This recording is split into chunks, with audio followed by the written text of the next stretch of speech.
So దీనికి సంబంధించి ఈ మ్యాప్ను కనుక మీరు పరిశీలిస్తే ఇక్కడ 4 దిశాల నిర్మాణాలు ఉన్నాయి. ఈ నిర్మాణాలు ఏ విధంగా ఉంటాయనేటువంటిది మనం తెలుసుకునేటువంటి ప్రయత్నం చేద్దాం. మొదటగా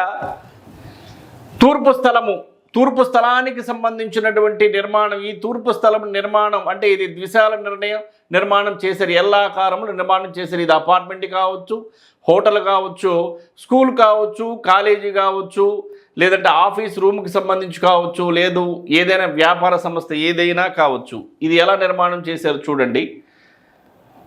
ఉత్తరం నిర్మాణం ఉంది, తూర్పు నిర్మాణం ఉంది, పడమర నైరుతి తెరప, దక్షిణ నైరుతి తెరప, నైరుతి మూల తెరప. ఇక్కడ చూడండి. సో పడమర నైరుతి తెరప, దక్షిణ నైరుతి తెరప, నైరుతి మూల తెరప.